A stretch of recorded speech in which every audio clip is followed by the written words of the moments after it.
I'm delighted to be here and talk to you for a few minutes about just my experiences and what PIKE University, and try to use PIKE University as a vehicle to talk about leadership. It's hard to describe, and we're going to talk a little bit about leadership and what it means to be a leader and what it means to be a leader of a fraternity, and what it really is involved in helping others. Because that's the reason you're here, is because your brothers and others have selected you to be their leaders and to be the people that are going to lead them in their fraternity in the years going forward. And that's extremely important because that is a center point, along with their family, of their life. And so therefore, if in fact you believe that the fraternity really grows and thrives on leadership, you are the people that are going to make that happen. I am a perfect example of that. I am a graduate of Wheaton High School, was not a great student. I got into University of Illinois College of Commerce for one reason only. I wasn't a recruited athlete. I graduated from a high school in the state of Illinois, and if you graduated in 1956 from a high school in the state of Illinois, thank you. I'm going to have to use that. This is working now? You lied to me. None of you could hear me, but maybe you could anyway, yeah. Maybe I didn't turn it on. There's that possibility too. Anyway, graduated the University of Illinois, Wheaton High School in 1956. Never visited the University of Illinois, never been on the campus, knew nothing about fraternities. My dad had died when I was in 7th grade and my mom was raising me, and a good friend of Marv's, I might add. And she dropped me off at the University of Illinois Champaign, and we pledged a week before school began. She dropped me off and said, "There's your dorm. I'll talk to you on Thanksgiving," and drove off. Sound familiar? Didn't even take me to the room. But she knew what she was doing. She said, "This is the next phase of your life, and you go find out what it's all about and what you're going to do." But God was good that day when they introduced me to Marv Dennis. Now, Marv was the exact opposite of what I was. He was one serious student. He was a dedicated fraternity man. He was a sophomore, but he was looked up to by everybody. He was committed to military service and service to our country, and he continues to do that, not only with his dedication to the university and the foundation, but everything he's done with his life. He was polite and considerate to others. I was rude and obnoxious. He was selfless. I was selfish. I'm not exaggerating this, by the way. This was me. And he was well mature beyond his age. I was well immature beyond my age. He was beloved and respected by all, and most important, he was tolerant of others, including this young pledge brother, but he thought he drew the short straw when I showed up and gave him to me. Having said that, somebody special had entered my life. And he mentored me the entire time I was there. And I think put him on the list of the top 5 most influential people in my life. First of all, he said, "What are you going to do?" And he said, "By the way, I don't care what you did in high school, you're expected to make grades in the house at Illinois." So he got me on track. Number 2, he said, "You're getting pretty good grades in accounting. Why don't you, instead of going right to law school, major in accounting? It gives you a backup." That's what I'm doing. I did that. He said, "You're in ROTC, which was mandatory at the time. I'm going to do that to get a little extra money, but more importantly, I can serve my country as an officer in the United States Army." I did that. He said, "Get involved in other activities." And I said, "Okay." And I got involved in a lot of activities. None of that would I have done had I not had the mentor of Marv Dennis. Now, the reason I'm telling you that is because that is the role you can have on other people in your fraternity if you're a leader. You can literally influence other people and who they are and what they're all about. They will look up to you. He was a role model. You were role models. So this isn't just about learning how not to get in trouble, because you're going to learn about that sometime this afternoon, and that's very important. But this is about what it means to be a leader in a fraternity and the results that you can have if you lead correctly. And so you should look upon this as an opportunity to give back, is an opportunity to mold the lives of not just one, but many freshmen, sophomores that are pledging your class. You can make a difference. You can learn early in your life what it's like to be a leader and how to be a leader and what works and what doesn't. And there isn't one style that fits all, and we'll talk about that in a minute. But you can influence in your life as an 18, 19, or 20-year-old the future of other people. And for that, you will have a grateful friend, as Marv does with me.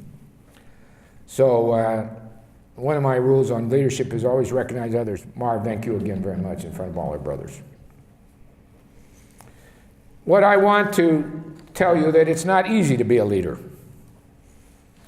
You've been selected, you've got the role, it sounds good, looks good, but it is important. And I might add, it's important. When I look at resumes and I see someone who's a senior official in a fraternity and they take a leadership role, that's a differentiator to me. Just like military service is a differentiator to me, or something else that they've done. In today's world, in the competitive world, you've got to have differentiators. And a leadership role, even in your fraternity, can be very important. But with that goes a great deal of responsibility. Being a leader in a fraternity today is harder than it's ever been, because there are so many other things going on that can challenge not only the leadership, but the brothers, the chapter, the university. And you can be affected by that. And leadership requires you to be effective. Leadership is just not something you put on your sweatshirt. Leadership is actually executing and showing leadership and showing others what the right way to do things is and what is not the right way to do things. Leadership is hard work. You just don't walk in and make it happen. And we'll talk a little bit about a couple of things you can do to make yourself better leaders, but it's not. And leaders require courage. Especially in today's world, courage. And if you leave with nothing else today, I want you to leave with this. In the world we're in, the decisions that young men and women are making in college can influence them negatively and positively. The world is a transparent world. People are watching everything that you're doing, and it's not just the NSA. Facebook, the internet, LinkedIn, blogs, other people's postings, Instagram, they're all real time and live. So things are happening today and everybody is knowing about it. So there's no hiding many of these things. And people are doing things at parties where you are or other events where you are, or saying things that's not correct. And it's not easy to correct them. And so therefore you've got to make sure that you understand that you're in a transparent world and you're very careful. First of all, leaders are serious about what they do. They're usually not leaders unless they're serious about what they do and they want to be leaders and they've taken the responsibility of being leaders. And they expect other people to be serious about it too. It's not some frivolous thing that you can have a title by your name, leader, and you're a leader. And most of them are serious because they want to succeed. They have compassion. They have compassion for others. Great leaders know there's no I in team. And they recognize that they are fortunate to be a leader, but they also recognize the mantle they have. They also have the responsibility to take care of others who aren't leaders. Leaders take care of others. As you know, some of you have been in the military, you know the Army has this thing that the officers eat last. And I'm a little student of military history, and I followed that. And great leaders, it's just a thing. You take care of your men first, men and women now. And that's what great leaders do. And they have compassion for others, and they have compassion for less fortunate. Most good leaders have something else in their life besides the leadership role, what they are, and they're giving back. One of my real heroes is a guy who was president of a major airline.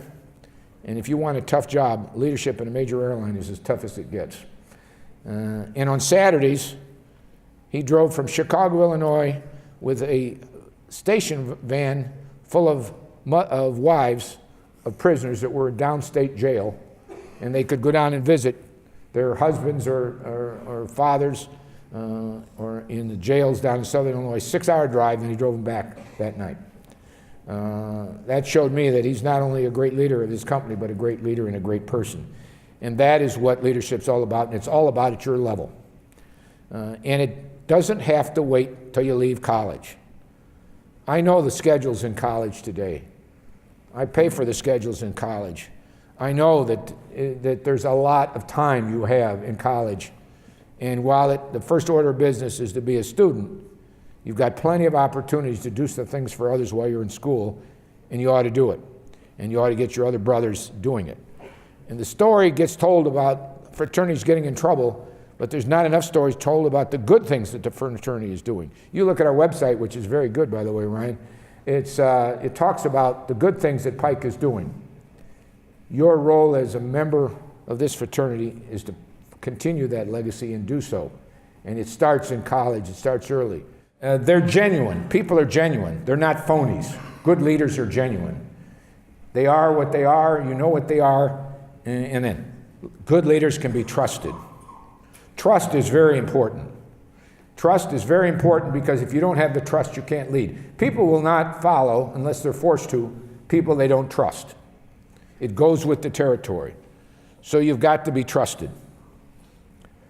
They are transparent. You know what they're thinking, they know what you're thinking. They're willing to listen. They're willing to understand. When's the last time you sat down, leaders of the fraternity, with a brother who's struggling with something, closed the door, and just let him talk? That's what leadership is all about. And then say, what can we do to help? When's the last time proactive you went out and said, you know, I talked to you 4 months ago, how are you doing, how's things going? That's what leadership's all about, being involved in their life. You know, opening yourself and letting them open up to you. And many, if you read what's going on in college today, and I've read some books about it, a lot of them are just asking for someone to talk to them about what's going on and make them secure. The most secure thing will make them, the most secure thing you can do for someone in some of these competitive schools is to tell them, yeah, I know it's tough. You were in the upper 5% of your class and you're now here at this school. The only problem is you're not in the upper 5% anymore because the entire class is full of people that were up at 5%. And so half the class is going to be in the lower 50%. And that's why schools quit ranking for that very reason. Because these are upper 5% people, but they're now competing. And that makes you feel secure. And the best thing well, I know how you're feeling. I feel the same way. I felt the same way. Misery loves company sometimes. And by doing that and opening up, you can make a difference. And transparency is so important. They recognize others and promote others and recognize others and thank others. Absolutely essential for any good leader. The story that people say, what was it like to work for George Herbert Walker Bush? Well, that's a highlight of your life. He's one of the finest people you ever meet in your life. What you think about him is true. But I love to tell the story. We first went to Kennebunkport. He calls and says, do you want to go up on Memorial Day in '89 to go to Kennebunkport and stay in the house next to my house, and we're going to go up for the weekend? I said, sure. And so my wife, Honey, and I, her name is really Mary Margaret, but she goes by Honey because her mother's name was Mary Margaret, so you can't have too many Margarets, so it's Honey. So Honey and I got in the car, and the first thing, and I'm pretty nervous. I've never been to Kennebunkport. I've never been on Air Force One at the time. And I'm Secretary of Transportation, but I'm going there, and as I get ready to get out of the car, I look at my two shoes. They're both black, but one has design and one doesn't. And I'm saying, oh my God, I got the wrong shoes. So I said to the driver, Lloyd, who was my dearest friend in Washington, who'd driven for 8 secretaries and a former Marine, I said, Lloyd, what size shoe do you wear? He said, 10.5. I said, take them off. They're going to Kennebunkport. So it started out a little different than I expected the trip. But we got up there, had dinner at the Walker Point, and he asked me the next morning, he said, can you get up to play golf? We're going to play golf in the morning, and I'm a golf fan. And he said, it's early. And he said, we're going to have balls in the air at 7 a.m. Can you get up? And I'm thinking, the guy must think I sleep till noon or something like that. I'm always up before then. He said, well, how do you know you're going to get up? I said, no, Mr. President, I'll get up to play with you, to play with the President of the United States. I think I can get up to play golf. He said, I'm not sure. Come on here. So we went into his little bedroom, and he found these clocks, and they were all made in Japan with the U.S. seal on them, battery powered. None of them worked. We finally found one that worked. So we put it, he gave it to me, he said, this will get you up. So I go to the cottage next door, I put the battery in, I don't know if it went off or not, but at 1 minute to 6, I got up to go around the bed to go to the bathroom. I hear a knock on the front door. I opened the front door, and there was a man. I recognized him right away because he had President of the United States, George Bush, on his robe. Is the President of the United States with coffee and a tray saying, I want to make sure you get up. Now that is leadership. That is someone, and he cares for everybody the same way. And I think that's what's made him a great leader. We were on the plane one other time. I stole a ride going down to Florida to Homestead. He was going down with his buddies fishing on a 2-day trip, and I was going down to give a speech, and I was going to save the government $187. Truth be known, I wanted to fly on Air Force One, but I told everybody I can save the government $187. So I flew down with him. He didn't know I was on the plane. And I'm sitting in the back, just hiding back there, and he saw me and he said, what are you doing here? And I said, well, Mr., I'm saving the government some money. I'm flying down to give a speech at Homestead. He said, well, how are you going to get to where you're going when you get there? I said, Mr. President, it's all taken care of. Obviously, I had the Coast Guard meeting me and everything else. And he said, no, are you sure? 2 times he came back from his quarters to find me and, are you making sure? And when he left the airplane, the big ramp in front, I get off the back. I usually got off the front, sometimes when he wasn't on the plane, but when he was on the plane, I got off the back. And he got off the ramp, walked down, walked back up, left his buddies on the ramp, come back to find me. He said, are you sure you're all set? Now that is the quality of a man who cares about others, and you can see it in everywhere. And that's what great leaders do, and that's what you're doing. And your job as leaders of this fraternity are to take care of others. Today, tomorrow, forever. And never has it been more important in the fraternity. Making the difference is really, because you're really making a difference in the life of the future leaders of America. And by the way, we're talking about members of the fraternity, but that goes beyond that, by the way. It talks to your friends. I mean, every one of these rules apply not only to you as brothers, but to your friends, the men and women that you associate with at the schools and that you know, and everything else. The satisfaction of giving back and taking care of others far exceeds anything you will do. Because I have five kids that I've helped through get into college and go through college. I like helping other young men and women whose parents don't fully get the process because they haven't been through it. So I have 6 right now, young men and women that I'm kind of helping navigate along with their college counselors, their parents, and everybody else, the college thing. And as you know, it can be very trying. And when I wake up and they say, what do you worry about every morning? I worry about the 6 kids and whether I've got them with their parents and every help on the right place to go to college because that's what they want to do. And I'm doing that. And it keeps me up at night. If they are or they aren't, I'm obsessed with it. I have 2 that are applying to the United States Military Academy, which is a wonderful institution, but not easy to navigate. And their parents are fully involved, but I've been trying to work on that. I've got another one whose dad is in jail, but he's a great young man. He's enlisted in the Marine Corps, and he wants an NROTC scholarship. And you will get satisfaction out of giving back that you cannot get anyplace else. And you'll make lifelong friendships. And by the way, it's a great way to network about everything else. Because this is probably a good time to talk about your future in networking. I was just watching, you have cards you've been collecting down here in the front row from various people. Networking is absolutely essential. If you don't network, you're giving up great opportunities in life. And you never know where the opportunities will come if you don't network. And that means going and meeting with people, asking with people, learning with people, being with people. I cannot tell you in the last year how many people I've heard, well, you're working here. How'd you get that job? Well, I knew someone who was there, and he was a friend of mine, and I networked in there. Someone else. I've got a Marine Corps officer who's coming back, a 9-year JAG officer coming back into the civilian sector, and we've been networking. I've been having him network. Because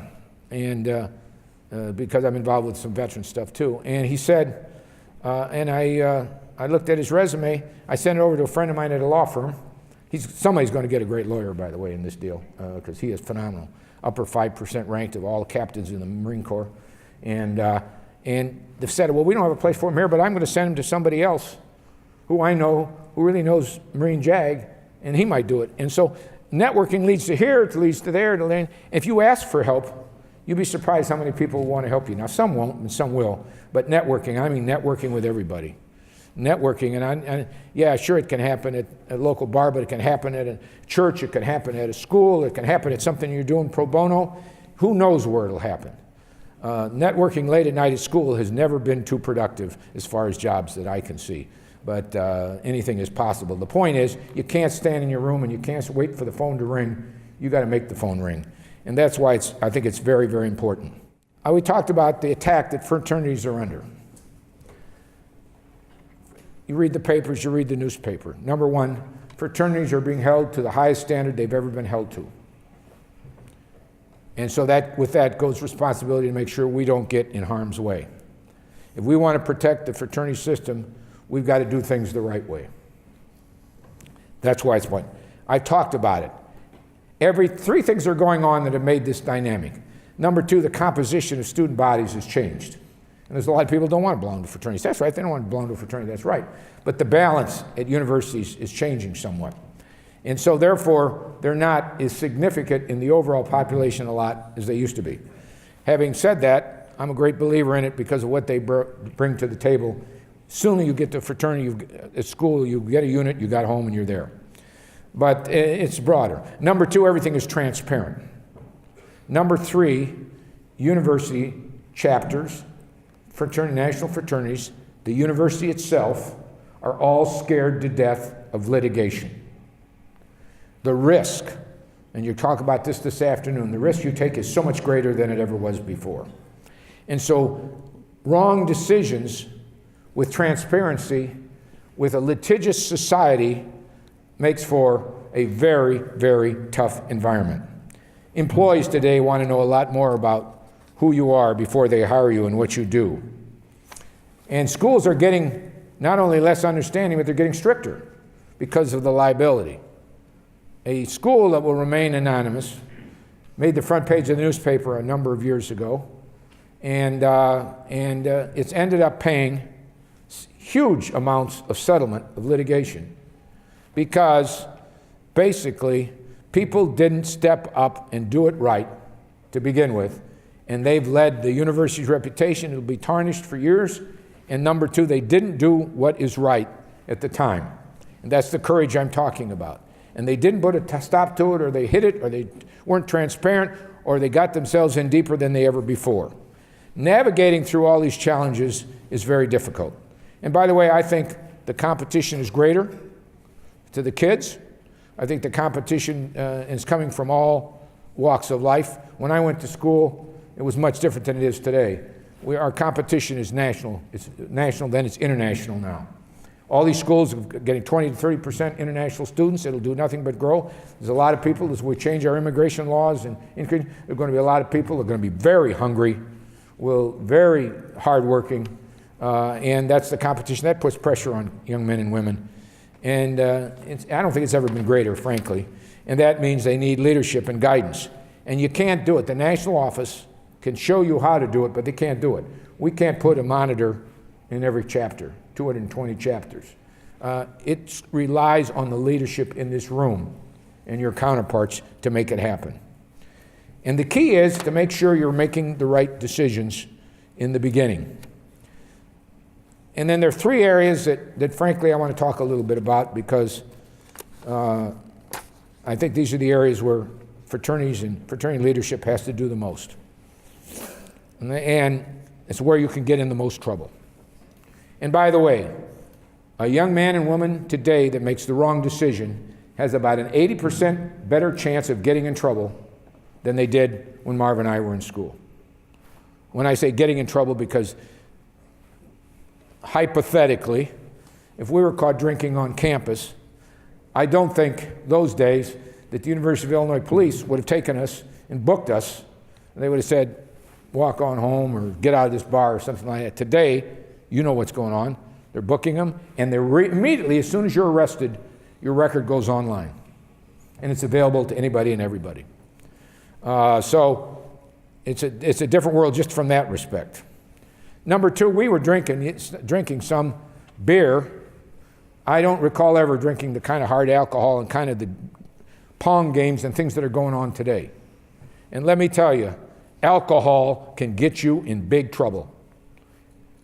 And you're talking to a guy who quit drinking, I'm not an alcoholic, never was an alcoholic, but about 25 years ago I started drinking Diet Coke. And not because I was being blitzed every night and I couldn't resist getting a drink. I didn't like how I felt and I didn't like how I acted when I drank. And so I kind of went cold turkey, and it was kind of an anomaly in lunches and things like that where I drink Diet Coke. Now it's so not. But the point is, you can have some very serious things possibly happen to you on alcohol. And hard liquor and and heavy excessive drinking is really a lot bigger challenge than a beer. So I'm not talking about a beer over dinner with your folks. I'm talking about some heavy liquor and heavy alcohol, and it leads to bad decisions and bad problems. And so the universities are correct in trying to manage it, and houses and fraternities got to manage it, and it is not an easy. I'm with Dick Broadhead's the president of Duke University and a great guy, and he told me that he's part of a group of university presidents that are trying to wrestle with this problem right now, because it is not an easy problem to wrestle with and what your policy should be and not to be. But we do know that things with alcohol and the drugs that relate it in some cases can get out of control. And if you get arrested for one of those offenses or get involved where they have a bus or something like that, goes on your record, it could mean a difference between getting a job and not getting a job. So you got to pay attention. Now let's talk about hazing. You're going to hear a little bit more about that. I am quite familiar with what goes on at some schools and what did go on, what went on at the military academies. But the world has changed. As I understand what hazing is all about, hazing is about, with the pledges, is teaching them to bond, to go through a difficult situation together so they will be brothers for life. And hazing is not just to make it hard on someone, it's to build a bond and build a team. Well, in today's world, there's a lot better ways to do team building than hazing. I mean, I'm not talking about physical hazing as well as mental hazing. And by the way, parents are less tolerant of it than they were. And parents who invested their lives in their young son and daughter, they're not joining a fraternity because they haze or the sleep deprivation or whatever it is. There's got to be better ways to build the team, build that, without physically or mentally putting them in hard ways to do it. And there are ways to do it, and I think you got to be careful because there's no tolerance, there's zero tolerance. That is the ugly word in universities today, is hazing. And that will get you in trouble. And I think it's important. And then the third one, there's pressure to perform. There's pressure to perform in the classroom because for the competition for jobs and everything else. And there's a lot of ways that you can perform. And one of the risks that you have today, and you got as leaders, make sure that your brothers aren't doing it, is plagiarism and cheating. It's not, I saw one last week. Guy got suspended, great athlete, got suspended because he lifted a paragraph off of something that was online, put it into a paper. The teacher thought it looked familiar, went up online, immediately brought it up, figured out he'd plagiarized and basically suspended him. Flunked him out of the course and suspended him because they were easily able to find plagiarism. If you look at the scandal at Harvard University 2 years ago where 60, 70 kids were disciplined one way or another, it was using other people's work. They thought they were able to corroborate and collaborate, and they weren't supposed to collaborate and everything else, but you can find it. So it's much easier. The discipline is much greater. And you get knocked out of school, you have to explain why you got knocked out of school. Why didn't you finish? Why did you switch schools? And the exam, today, the job applications, they'll all ask about any of those. I've seen leaders turn situations around that couldn't be turned around based on sheer leadership. So it does make a difference. Now, it's nice to have an environment that can be turned around. Sometimes you take a situation and it can't be turned around. And so when you're talking about situations, assessing where you go and what you do, you want to be with a great organization with great leadership. That ought to be your goal because that's got the best chance to succeed. And yet you cannot bet the farm that business will survive 20 years from now. I mean, the world is changing because of technology and because of international competition. The world is changing. That we've seen companies rise and fall literally over 5 to 7 years. Who would have thought that Apple is where it would be today? Who thought Microsoft would be where it is today?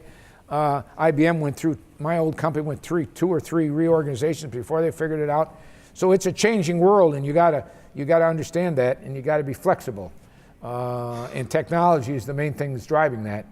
So people that will develop applications on the internet for the App Store are worried how long before it will be obsolete. So it's a very changing world, but the thing you bet on, you want to work for people that you want to work for. I joined IBM. I was going to be an accountant with Marv. Marv was a great accountant, and I would not have been a very good one, frankly. But I was an accounting major, but I walked into an interview, IBM, didn't know much about them. I knew they made typewriters, didn't know anything about their computer business, but I interviewed with the guy. His name was Jack Armstrong, which is a name out of the old comic books, All-American Boy. But I met this guy and I said, this is where I want to be. I want to work for IBM. And I did a 180. I went on instinct. And it was the best thing I ever did. It was the right place to be. I was a salesman. I was salesman of the year for the country once, and had a great career and able to make some money so I could, in 1968, go into government for 8 years of public service in the U.S. Attorney's Office. So I think they do make a big difference. And if leadership can go in fact, they were talking last night, there's a situation where they're a bad leader, but the core is good. Then a good leader can really turn it around. But if it's gone down so bad, even the great leader can't fix it sometimes. I told you I was an accounting major. I always wanted to be a lawyer all my life since I was 7 years old. A lot of people, by the way, if you don't know what you want to be, you're fine. Okay, you're in the vast majority. I happen to know that since 7 years old, I wanted to be a lawyer. I went to Illinois in commerce and pre-law. I was doing pretty well in accounting, and Marv was an accountant, so I wanted to be an accountant.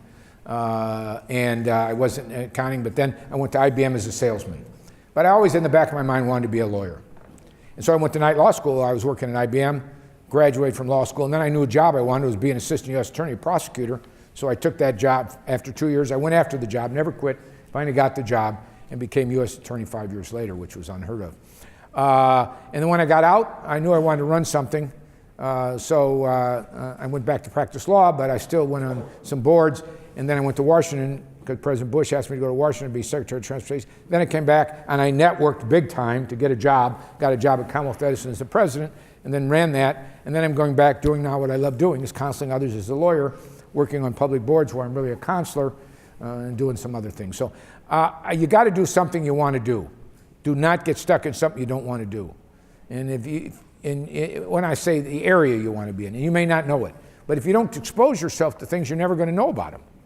I didn't say I want to do IBM, but I just saw it. So I think sometimes you got to take a risk. I know Marcus was talking about yesterday, you got to take a risk sometimes. I took a risk. I left IBM. I was making $50,000 a year. I took a job for $8,500, $7,500 a year as a prosecutor. It was the best move I ever made. It was a risk. Most people advised me not to do it. But I did, and when I left the U.S. Attorney's Office 8 years later as U.S. Attorney, I was making $50,000, but it was still the best money I ever invested. Unfortunately, I'd saved up enough money, so I was able to do that, and I had an understanding wife and 3 children at the time. Not for the faint of heart. So I think that you just got to go with what you want and explore, and don't be so down on yourself that you don't know exactly what you want to do right now. It'll come. I was with a woman the other day. She went to Williams, went into investment banking, and she's now teaching. 3 years in investment banking. She said, I thought I wanted to do that, but I really want to teach like my mom does. She's now teaching and loves every minute of it. So you never know.